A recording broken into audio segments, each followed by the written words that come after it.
I'm here today for University Mental Health Day, and I just believe as a student it's really important that the university acknowledges this, and not all the unis in the UK do this. My uni back in London aren't doing anything for University Mental Health Day, which I think is shocking. So it's great that Bournemouth are doing this today. I'm just going to share a few stats. So 1 in 6 people report experiencing a common mental health problem in any given week, which, just reading that, I'm kind of not shocked, because I think mental health is on the rise in the UK, especially in young people. But the second one, that suicide is one of the leading causes of death among men and women aged 20 to 34, I was very shocked about this. Suicide is the leading cause of death. Now, within this next 40 minutes, I'm going to share my story, and there will be some references of suicide and depression. So if at any point you feel uncomfortable, it's fine. You can go out of the room, you can come back. I just want to put that trigger warning there so you feel safe and comfortable. So being at university can raise so many unique challenges to student mental well-being, with around 1/3 of students report experiencing clinical levels of psychological distress. And in 2017, the Prime Minister's race disparity audit revealed that people from BAME backgrounds continue to experience complex pathways into care. Now, I am a black woman who's studying at university with a mental health problem called borderline personality disorder. And I'm just going to share my story with you. So until the age of 12, I was a fairly happy child. I was very curious, playful, energetic. Nothing really was bothering me. But deep down, I've always struggled with my own identity, relationships, and change.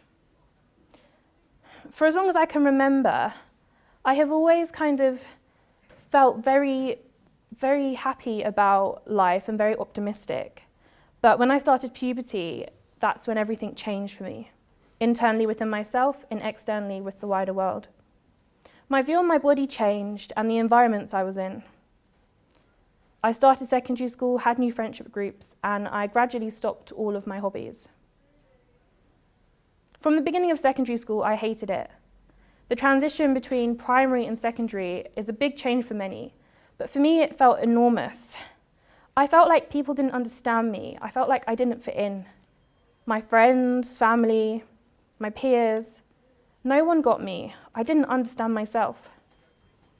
And I went under the radar because I was doing okay academically, but emotionally I was drowning in my own thoughts of anxiety.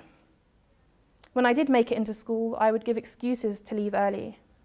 But my mum could see past that, so she took me to my GP and he referred me to CAMS, Child and Adolescent Mental Health Services. When I got to CAMS, they referred me to receive psychotherapy. After attending a few appointments, having my psychotherapy, I received my diagnosis at 14 years old of depression and anxiety. I left the appointment feeling confused, rather empty, okay, what is this? I was never taught about mental health. I didn't know what depression and anxiety were. I was hardly going into school, and soon I got another label of a school refuser. I became somebody that refused school.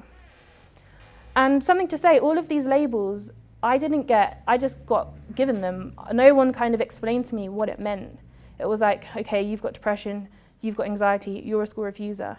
And all of these labels started piling up, and I began to feel like I was the label, and I couldn't see past that. I became home tutored as well because my attendance at school was so poor that they eventually said, okay, you need some education, but this environment isn't working for you.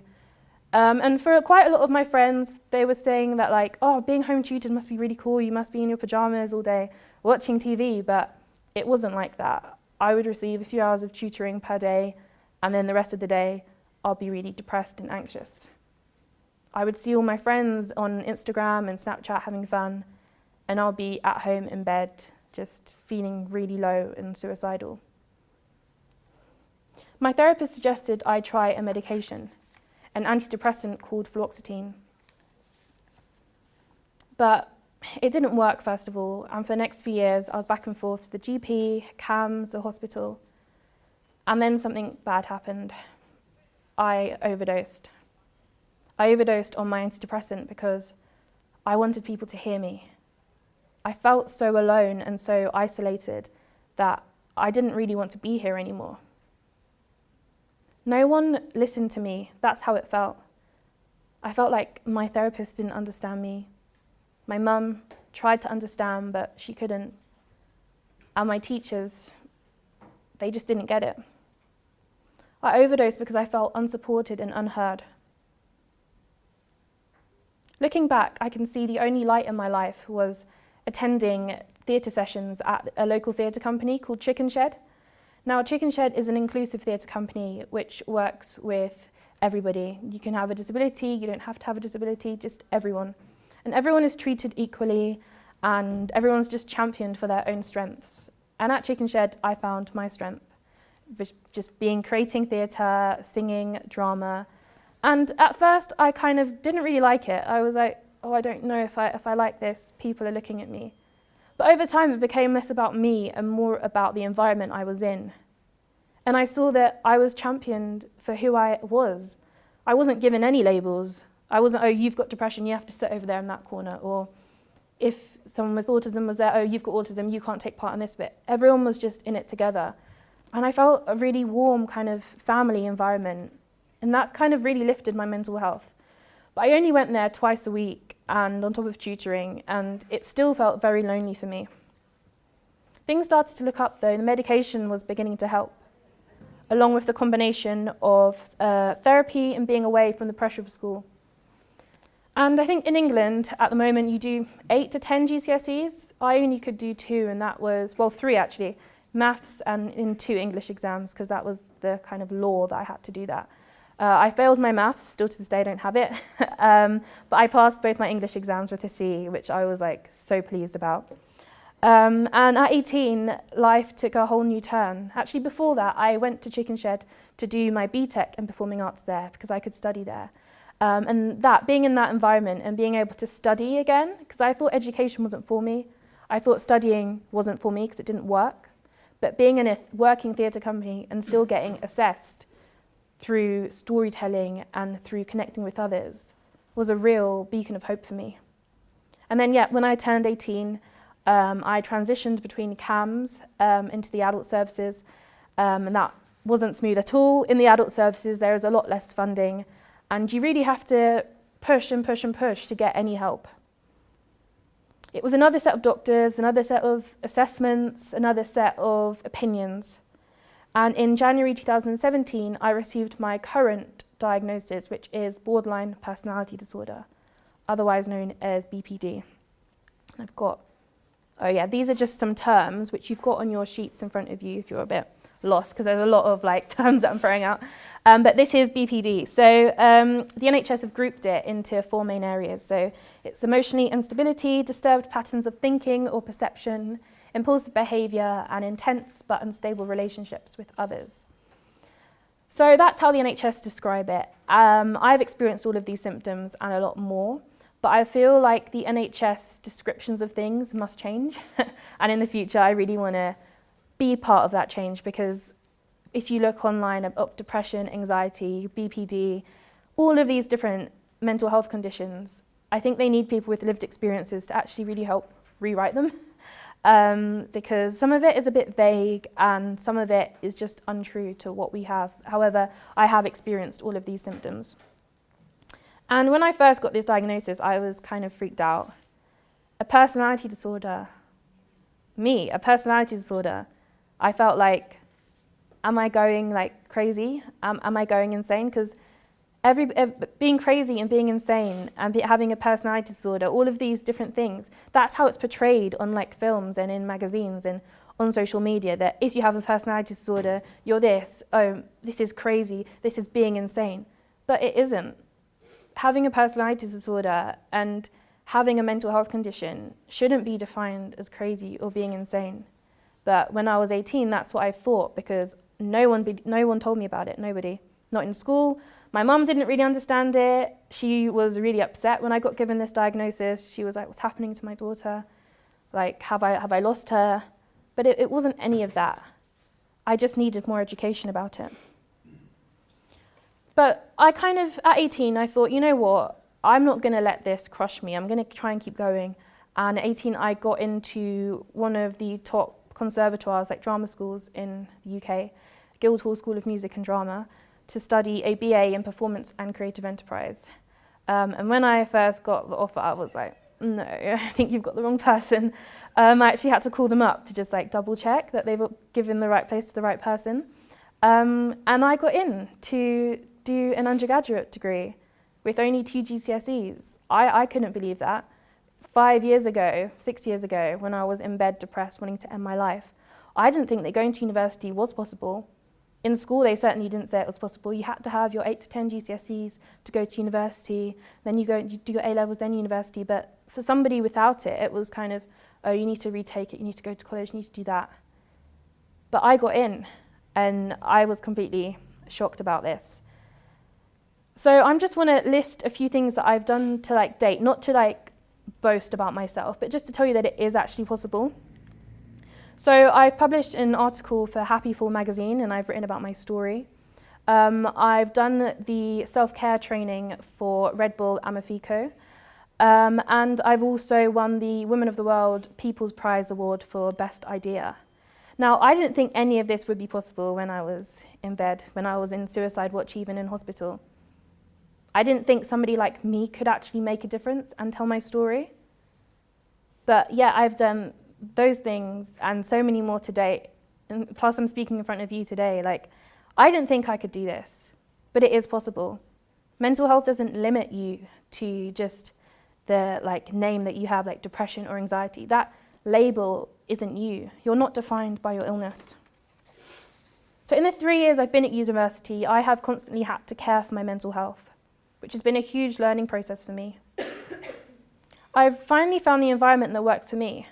But for some of you, university might be a really difficult stage in your life. It might be one of the hardest yet. And for some of you, it might be, oh, this is amazing, I love uni.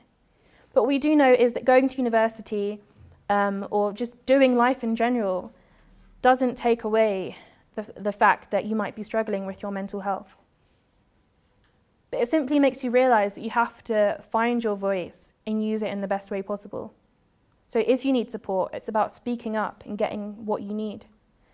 So for me, when I first started at Guildhall, I realized that I needed things sent over to me in advance. So like PowerPoints or handouts, what else? Just things that I needed to learn. So just like maps of the school, so I could really get my head around it, and meeting with teachers before, because I was really anxious still at 18 when I got this place, and I thought, should I take the place? Because what about if I end up relapsing and I end up wanting to take my own life again? What does that mean for university? Does it mean that I get kicked out? Does it mean any of this? So I met with the pastoral team, I spoke about my condition, and they said that they were there to support me, which was really great. And it's nothing to be ashamed of asking for help, because universities want to be there to help you. Most universities, I would think, if not all of them, want to help you. But it is about reaching out. And it's not like you shouldn't feel upset or pressured or like bad about reaching out, because that's what they're there for. That's what the pastoral team are for, the student wellbeing services. They all want to make the learning environment work for you. But in order for them to do that, you need to find out what it is that you need and want. But also therapy has helped with learning about what I need, and it's helped with learning about my self-acceptance, accepting the fact that I have a personality disorder. Because 3-4 years ago, I wouldn't have said, my name's Georgia and I have a personality disorder. I wouldn't have said that. That would have been the last of things to say.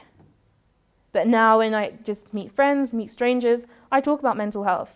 I don't shut up about mental health, because I think that it's important and people need to have this conversation. And I need to be vulnerable in front of people so they can see that, okay, you've got a mental health problem, but you're doing this, you're doing all of those great, amazing things. It doesn't limit me. Having a personality disorder does not limit me. So yeah, therapy has really helped. I had therapy in CAMS, and then in the adult services, I had a little bit more. And that has just really opened my eyes to the healing that I've needed to do. So with my childhood, so growing up without a father who was black, and I've grown up with my white mother. So balancing that idea of being mixed race, but not knowing my black side of me. And therapy has really helped with that. Although in the NHS, there were very little black therapists, and I've got one now, but I've had to wait years for one, which is actually shocking. Now I'm having a group therapy called DBT, Dialectical Behavioural Therapy. It uses some of the same techniques as CBT, which is Cognitive Behavioural Therapy, but it's much more looking at relationships, emotional regulation, mindfulness, which is what I really do need. As a person with BPD, I do need help regulating my emotions, because sometimes I can be really, really happy and sometimes I can be really, really depressed, and it's about learning how to manage that and learning how to manage situations. So I have that group therapy every Wednesday for 2 hours each week. And being in a group, I thought, oh, group therapy, I'm going to hate this. But I actually really do love it, because we don't go around saying, oh, my name's blah, blah, blah, and this is blah, blah, blah. We don't do that. We have a therapist in front of us, and we're all there for the same reason. We've all got borderline personality disorder. One of the rules, actually, of the group is that we can't make friends until after the group. We can't connect with other people, which I think is great, because some people, and even myself, I can overstep boundaries, and we can trigger each other. So I think it's really important that that group space is set up for us. And being in that group, I feel less alone, because all of my friends, well, as far as I know, they don't have a personality disorder. They've been feeling a bit depressed, or they might be anxious, but they've never heard of borderline personality disorder. I'd never heard of it. But in this group, there's 13 of us, and we can really relate to each other, which I think is important. And through therapy, I have found the need for self-care, which I'll get onto in a bit. But I just want you to think of something. So say if you fall over and you hurt your knee, it heals in about 3 to 4 days. But some people think that your brain and your mental health can't be healed. If you've got a personality disorder, if you've got depression, if you've got anxiety, okay, you've got it for life. That's it, you just have to be depressed. You can't go out, you can't do this, you can't do that. But it isn't like that. You are healed. If your body heals, your mind heals. And it's about knowing that support, reaching out and getting therapy, writing your thoughts down, finding a way to connect with yourself to get your healing. But yeah, it brings me on to self-care. So I'm sure many of you have seen or read this. So you can't pour from an empty cup. You must fill your cup first. Some people like to describe it as when you're on a plane with the air mask, you need to save yourself before you save others. Self-care is very much like that. You need to look after yourself before you connect and reach out with other people and help support other people. Because I think for many of us, especially women as well, we're very much givers. We like to care for other people. We'll go beyond our limits to care for other people. It's in us, that kind of mothering nature to, oh, you're not feeling very, okay, I'll look after you. Oh, okay, I need to go here, I need to go here, I need to go here. By the end of the day, you're exhausted. You just want to go to bed. And where are you in that day connecting with yourself? And I realise that sometimes damn, I haven't actually asked myself how I am today. I haven't actually assessed how I'm feeling physically and mentally. But self-care is very unique to everybody, and you'll find it in very different ways. For some of you, it might be going out for a walk.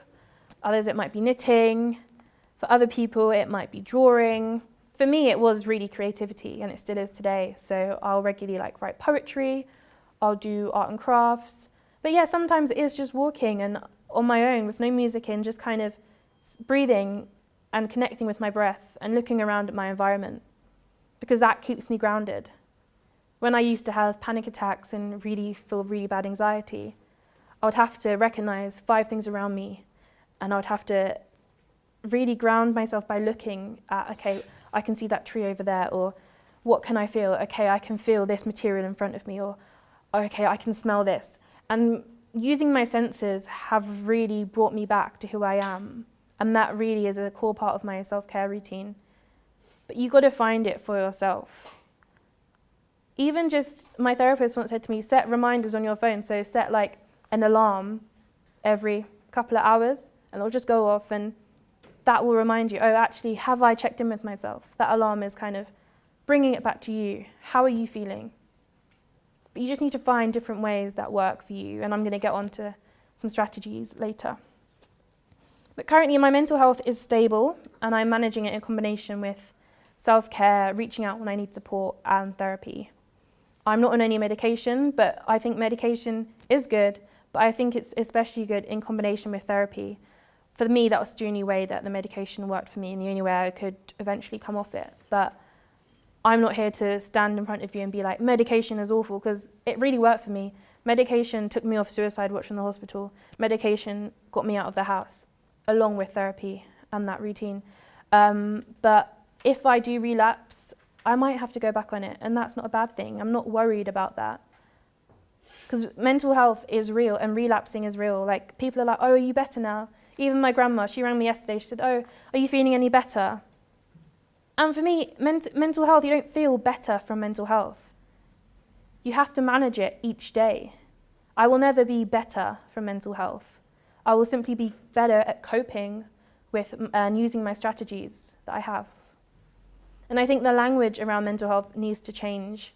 And I think we all need to be educated, which is great that so many of you are here today to educate yourself and to learn, because that will just simply pass on to other people and they'll learn from it. I'm no longer afraid to say that I have a personality disorder. It doesn't faze me anymore. It doesn't faze me that I was depressed. In fact, it simply gives me hope and gives me courage that when I do feel low, I can think, okay, I was there like 5 years ago. I was in hospital on suicide watch, but now I'm having this little blip. You know what? I got through that. I can get through that. So I feel like I kind of do feel invincible, even though I am not. But I do feel like, you know what? Nothing can faze me anymore. I've been so low. This little blip is nothing. This person's given me bad feedback. Oh well. I'll simply learn and grow from it. So I share my story today to encourage you to start talking about mental health, to start thinking about how you are talking about it, if you are talking about it, or how you actually can start that conversation. If you look around, everyone in this room, you've all got a mental health, whether it be good today or poor today or however you might be feeling today. Everyone has a mental health. You don't have to have a diagnosis to have a mental health. So I encourage you to start talking. Thank you.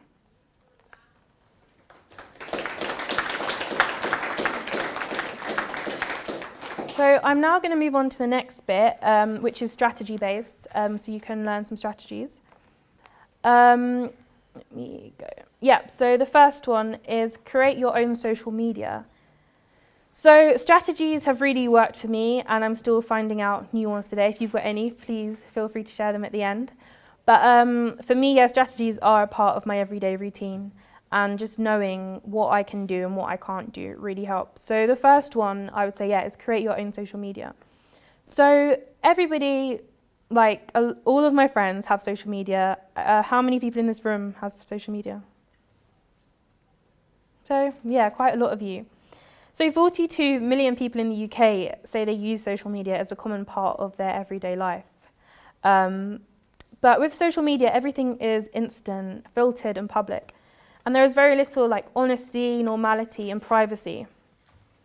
And it can have very negative effects on your mental health. When you see pictures of the Kardashians promoting weight loss pills or celebrities having boob jobs, it can become quite a triggering place to be, especially with the rise of influencers and celebrities. But I've realized that I actually don't need to follow these people.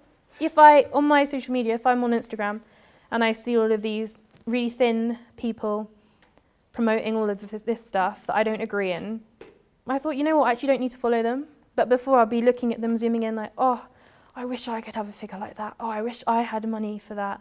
Oh, I wish I could have that laser treatment.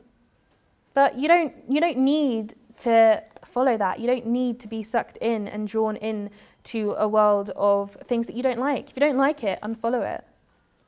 I've now unfollowed and blocked the Kardashians because I would unfollow them, but then someone would always be retweeting them, and I've just blocked them now. I don't want to have anything to do with them because I found them quite toxic for me and my mental health. And I don't want to compare myself to the Kardashians because I'll never be them. They'll never be me. That's the end of it. So yeah, and follow social media accounts that make you feel bad about yourself. And you don't need to justify it I'm unfollowing this person.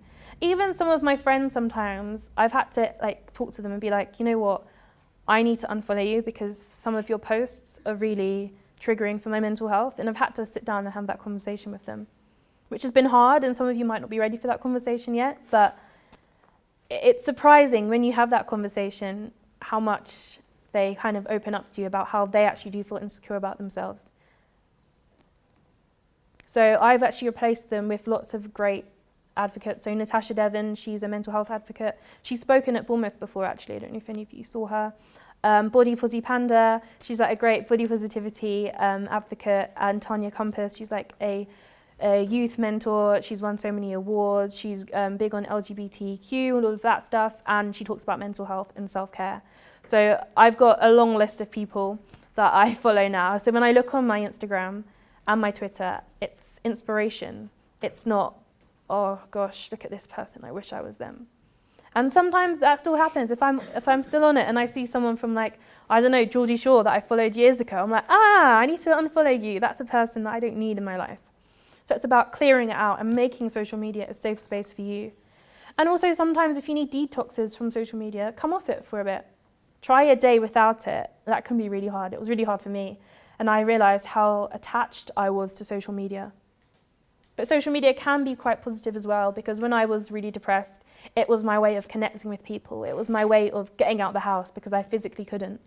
So it has its ups and downs, but you can't take social media as truth or as like an activity. You need to time how long you're on it, and you need to think, what is it actually doing to my mental health? Am I coming off Instagram and feeling really insecure, or am I coming off it feeling motivated? Just think about this stuff. So next one is boundaries. So boundaries is something that I'm still struggling with, but I am big on at the moment. Boundaries is kind of recognizing what you want and what you need and voicing that and making it work for you. So learn to say no to people. That was a hard thing for me. If people were like, do you want to go out? No, I don't. That's what I say now. But before I used to be like, no, actually I feel really sick. I don't feel very well. I've got a headache, or my mum asked me to do something for her. And I'll just get stuck into making up excuses and not actually saying, you know what? I actually don't want to go out tonight because I need to chill, or I need to just watch Netflix in bed. That's fine. So now I say no confidently, and my friends understand that. Sometimes if like people call my phone and I'm like, I don't want to answer that, I won't answer it. Or if an email comes in, I don't have to answer it right now. And just say no, and just be confident with saying no. You don't need to make up all these little excuses. Because like sometimes you'll be like, I've used the headache one. I used the sickness one. I've used the mum one. What? You don't need to put that pressure on yourself. Just say no and be happy with it and be confident with that decision. And boundaries, implementing boundaries with other people, family members and friends can be hard, especially if it's around language they use towards you, or if they're describing something and so some of my friends, for instance, one girl in particular started talking about mental health, and she said, if you have mental health, you just bring it on yourself and all of that. And I had to stop her and be like, actually, you know what? Are you my friend at this point? Have you been listening to like all I've been talking to you about? And I had to educate her on the right language to use about mental health. And it's about putting in those boundaries. And if you're in a situation where you don't feel comfortable, take yourself out. So for me now, if I want to go to an event, or if I want to go to like a gathering or a party situation, but I have an anxiety as well, I have to put boundaries in. So I say to myself, okay, if I get in there and I really don't like it, instead of, because with my BPD, I can be very impulsive as well. So instead of drinking and like getting really, really drunk and tipsy to be able to manage the situation, if I'm feeling really anxious, you know what, and I get there, I can take myself away from it. The door's there, I'm free to walk out. I'm not trapped anywhere. And I think that's really important for you all to know, that you're not trapped in any situation. You can walk away from it. You don't have to be in there. But to find your boundaries, you should ask yourself, what are the things you value? What makes you feel safe in your body, in your environment? And what makes me feel respected? And if you just write about it, and you'll find out, okay, what are the things I need to change in my life? What boundaries do I need to enforce? Watch your language is the next one. So the language you use towards yourself is the language you're on the way to for self-love and self-confidence. So sometimes I think we all have that inner critic that's like, oh, that presentation you did was really, really awful, or oh, that letter you sent, what does that even mean? Or you carried yourself really rubbish in that situation or in that interview. You shouldn't enjoy yourself. You shouldn't have that chocolate. You shouldn't be able to watch this. Da, da, da, da, da, da, da, and it goes round and round and round in your head. I mean, that happens for me. I thought I was the only one with this kind of inner kind of self-critic, but when I was talking to people were like, no, I have that too. I was like, oh, okay. I thought it was part of like my mental health like condition, but well, everyone has it. Everyone has that voice that like niggles away at them from time to time. And it's about trying to shut that off. So you need to watch your language. So in DBT, my therapy that I have, if we're describing a situation, because we have to bring in situations each week and how we've coped with it using the skills we've learned. And if we describe something and we're like, oh, I was really shit, he rings a bell. So we're aware of what language, if we're using negative language, he will ring a bell, so we're aware of that. So every time I think of something like really negative about myself, I hear that bell in my head, that kind of little alarm bell, like, you need to change that, you need to find a way of changing that narrative.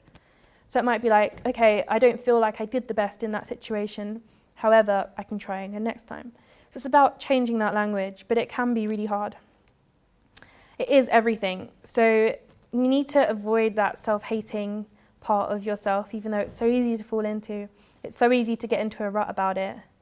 But you just need to be aware, and that's the first step, being aware of what you're talking about and how you're talking about it. You need to start with the belief that you are important, no matter what situation you're in, no matter what anybody said. At the end of the day, you've only got yourself. You're important, and you deserve to be heard. You deserve to be loved by yourself first and foremost. But it can be really hard. Next one is find a diversion. So I, particularly with my mental health condition, I talk about it on a day-to-day basis. Sometimes it can become quite draining, or I feel exhausted because I'm reliving the past and I'm reliving the times that I wasn't in a good place. And I sometimes become just really down and low about it. But for me, it's about finding a diversion, finding something at the end of each day that I can do, which is totally separate from my uni, from the mental health work that I do, so separate. So I actually started doing Zumba recently, which is like good. I don't want to be a dancer. I don't want to do all of that. But it's just about doing something completely separate, shaking my body, like getting in touch with my heart, feeling my pulses going, and doing something that I don't need to, it isn't related to any of that. It isn't related to, my work, my uni, my therapy. It's just for me. And I can go by myself and do that each week. And that for me is my diversion from like my dark thoughts. I mean, I can't go to Zumba. I mean, I probably could go every day, but I'm not going to. But I have other things that I do. So yeah, as I said, like drawing, going for a walk. It's just finding that get out, finding that escape from feeling depressed. And yeah, the last kind of one is reach out and get support. So reaching out can be hard. And I've heard quite a few people say, oh, I don't want to reach out because I feel like I'm weak. If I cry or if I feel depressed, I'm weak. Or I shouldn't feel depressed. I should appreciate my life, but yeah, I do still feel depressed. So it is about reaching out. It is about using your voice and not feeling ashamed. For me, sometimes I feel like, you know what, I'm actually in a really good mental health space right now. Maybe I should quit therapy because it could go to somebody else. You can't be worried about, because I'm worried about services being stretched, and if I stop therapy, somebody else that really, really, really needs it could have it. But it's not, I've been offered that place because they think that they can help support me and that I need it. So I shouldn't feel bad. And I spoke to a few of like my peers like who were struggling in university, and I said, you should talk to student affairs, you should try and get counselling. No. I'm all right, I'm not like that. I'm like, not like what? So you need to really check in with how you're feeling. And if you feel really, really shit or really, really down, talk about it. The services are made confidential so you can feel safe in that environment. And if you seek help at university, here at Bournemouth University, that information won't be disclosed to anybody else. These services should be confidential, and they're there to help you. They're to get you talking about what you're struggling about and how you can help overcome it. So I have used pretty much all of these like helplines and websites. So Samaritans are great. If you just want a conversation, if you're just feeling a bit low, or if you feel a bit lonely, just call them up and you can talk to them. And there's someone on the end of the line that's a volunteer. Sometimes they have lived experience with mental health. But just calling them makes me feel like, you know what, I'm not so alone in this. Or I want to call my friends about it, but sometimes I do feel like I'm a burden. But calling Samaritans, I feel none of that. They don't know me, I don't know them. I can just simply rant to them and get it out and then be like, okay, I feel better now. And that's it. That's kind of the job of them. And it's about giving you that kind of friend at the end of the line, that kind of anonymous person that understands mental health. Mind are a great charity that provide information about mental health conditions, but they also have a list of services. Big White Wall is something I discovered quite recently. It's like an online forum, but it's managed by mental health professionals. And Student Minds are great as well because they really get it from the student perspective of being at university. But also, you do have the Student Wellbeing Service at Bournemouth University, which can be very easily contacted. I'm sure you can pop in there. And I think that reaching out, especially at uni, while you're at university, because the adult services are so stretched sometimes, is a great place. Because university have the resources. If they want to offer you counselling, think about it and be like, you know what, I think this might help. Or, oh, I think this might help manage my studies. Or, I think I need to talk to somebody because I think I might need some extra time on my work. Just asking for that and not being anxious. Because now sometimes if I've got a deadline, I'm actually like, you know what, I really feel stressed about it. There's too much writing on this brief. I don't understand it. I ask for help. And just because I'm at university and I probably should have a certain level of all of that is crap. That's my inner critic. I can ask for help and I don't feel ashamed for it. That's what they're there for. Which brings me on to contract with self. So if you turn around your piece of paper, you should have a contract. So it says, dear self, I, and then you write your name. And then it's kind of a pledge. So if anybody says anything bad about you in real life, on social media, you don't have to listen to them. So then you list people that you're only going to listen to. So it could be your friend, could be your mum. And then it says, I make the following pledge about myself to anyone who gives their opinions about me or to me or criticize me online, to my face or others. These views and opinions will be immediately discarded. Then you sign it. So it's about making that contract with yourself. So if you just want to take some time and doing it now. So if anybody says anything bad about you, you can look at your contract and be like, actually, you're not on my list of people. I don't care about you. And if you put this up in your room or keep it on you, it's really handy.